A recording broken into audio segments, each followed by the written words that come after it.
Alright, I got a X1000 Thinkware Dashcam in front of me here. We're going to go ahead and hook this up to my car, and I'm going to show you what this thing is made of and how good a quality it is.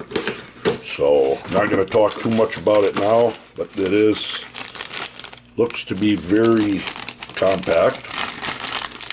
Curious as to mounting system on it. Cover the specs quick. Super Night Vision 3.0. It's got safe driving with active warnings, lane departure, collision warning, all that. I don't know what this thermal protection is. Time-lapse recording. Allows users to store prolonged parking recordings while minimizing video playing time. If it's anything like my other dash cam from Thinkware, it's probably pretty nice. This must be the long cable to the rear camera. And this is the rear camera that sticks in the back window.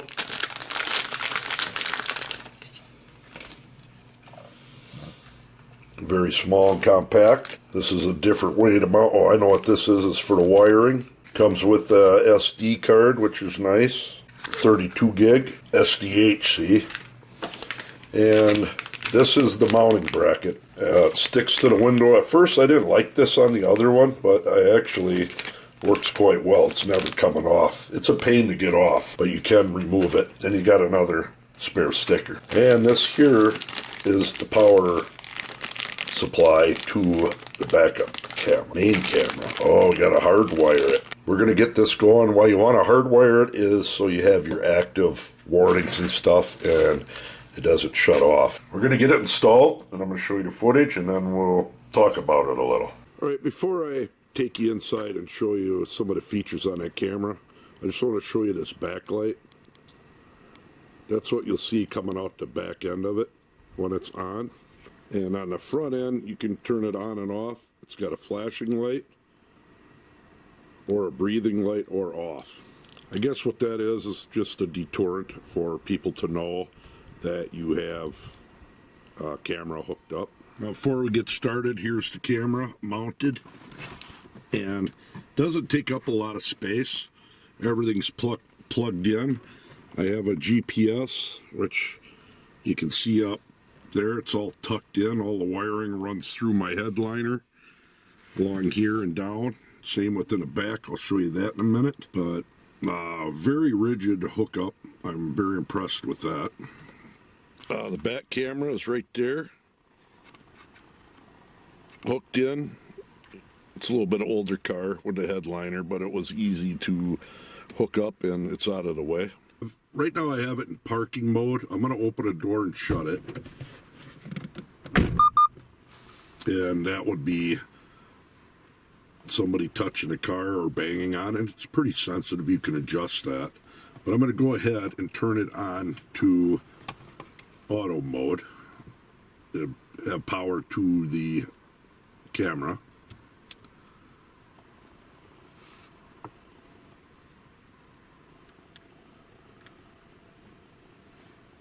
During parking mode. Motion detection recording. 2 and event detection recording. 1 occurred. Continuous recording will now start.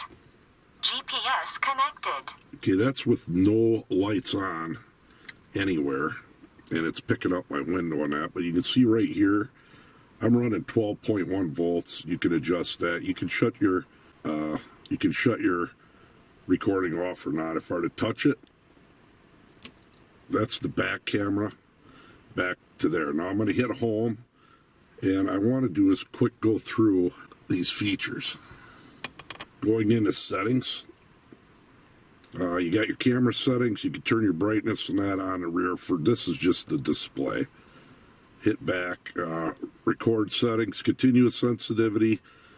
I'm on the lowest setting, ultra night vision, HDR, parking mode. You can adjust all that. Parking sensitivity, I leave it on the lowest. That thing is sensitive. Motion sensitivity, that's if somebody walks in front or behind. It'll record, store it in a different file, off timer. This is one of the good ones. Battery protection on. Off voltage. Whoops. Off voltage. I got it shutting off at 11.9 volts. And you kind of need that. You don't want to run your battery down. yet I've never had to do that yet. But recording settings, this here is just for adjusting for it to learn how to distinguish the yellow line and a white line. Well, that is initialize ADAS. That's what that is. Traffic signal alert, that works quite well. You're sitting at a stop sign. If you got it on, you'll see an actual stop sign go up and tell you that it's green or that it does detect if you're going off to the side. Say your tire hits the yellow line. If you have your screen off, you'll see a big red light telling you to go that way. Same with the white line. No matter what, it beeps. I got it so the screen shuts off right away. A wealth of stuff in there, and I advise you to get the GPS, because when you're in normal mode, which I'll show you here, vehicle types, and I think I've covered quite a bit of stuff. Go back to settings, system settings.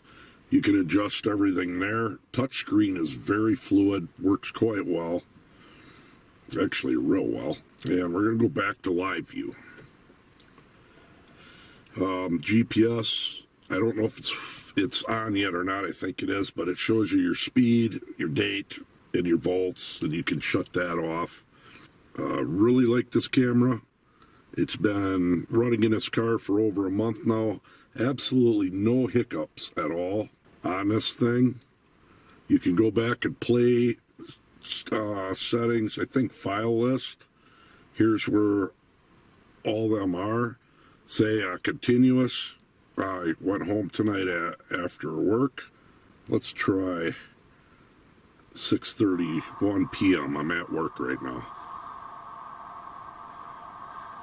And it records a minute at a time, and then, continuously, and then it'll overwrite depending how big of a card you got. But you can go back right on this camera.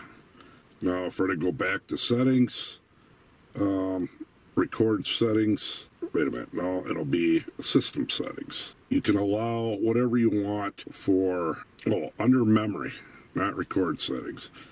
Here's the partition setting. You can set that whatever you want. For the continuous, incident recording, motion, incident, parking, and then manual recording. You can adjust these to whatever you want. It will not overwrite, or it'll allocate a certain amount per each one. Like continuous record priority, I can change that to driving record only. Parking priority, it'll allow more for that. Impact recording, allow more for that. I run it right there. And this is what happens when you go to live view. I am going to shut my key off. Allows you around 30 seconds or so to get out of the car, maybe 45. Parking recording will now start. Now I'm going to go back into, that screen's pretty dirty from touching it. Go back into regular mode. During parking mode. Motion detection recording. 2. Occurred. Continuous recording will now start. GPS connected.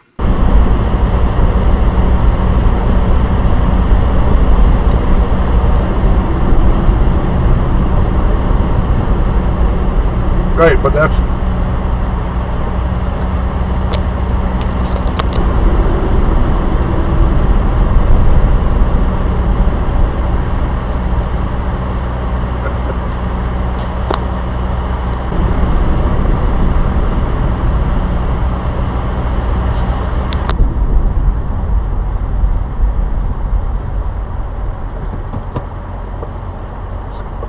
That's what HDR off.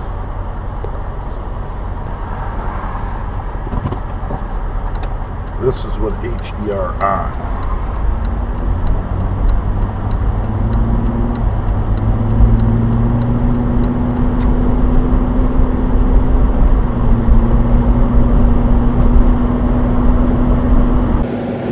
And you can see the lines between the yellow and the white. I'm showing you. Now I'm going to try to go over to the white. I don't know if it's calibration or not yet. Got red.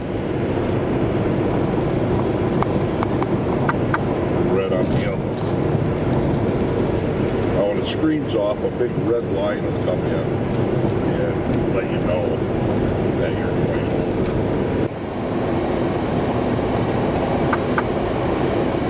Saw that. Oh no, this is a pretty awesome camera.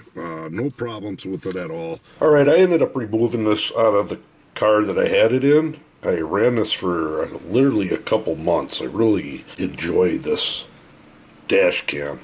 So much so, I'm putting it in my newer car, and I will probably be buying another one.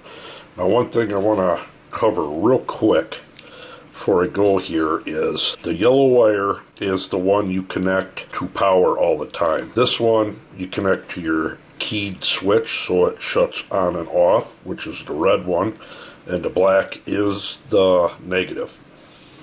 And why you want to do that with is because of all the features that had, which I kind of showed most of them. And the best way to do this is, if you don't want to get it professionally installed, route your wiring up under the dash, find your fuse panel, and find a fuse that has, like, just say that turns on and off with a switch. Pull a fuse, you can wrap that right around there, push that back in on a tab on one of them little blade fuses. And you have to do it, of course, there's two sides to the blade fuse. Do it on the, say the power's coming in here and out there, you'd have to do it. But if you did it to the side where the power's coming out, then you'd have ability to run, if that fuse blew, something happened, it'd blow that fuse. Like that. Just lost power to turn back on. Make sure you get the GPS with it. That works quite well. The backup camera, you got plenty of length. I do believe I could run this in a, say, a Chevy Suburban and have this into the back window. It is adjustable. Still not completely sold on the sticky things for the windshield. To take this off was incredibly hard, but I got it off. I can get some 3M double-sided tape or use the other one that it came with to stick this back on. But all in all, I am very, very impressed with this dash cam. Works without any kind of a hiccup whatsoever. Quality on it's pretty good. Visibility is great. Angle of view is incredible. You're almost getting a 360 degree view. You're not getting the sides, but it's pretty darn close. So you got to check this thing out by Thinkware. I'm pretty sure you'll be impressed with it. I know I am. So much so I'll probably be getting another one. And I've reviewed and had, I'd say, a good 10 different dash cams. And there's a lot of good ones out there, but you're not going to go wrong with this one. Not at all. So there you go. Thinkware X1000. Till next time.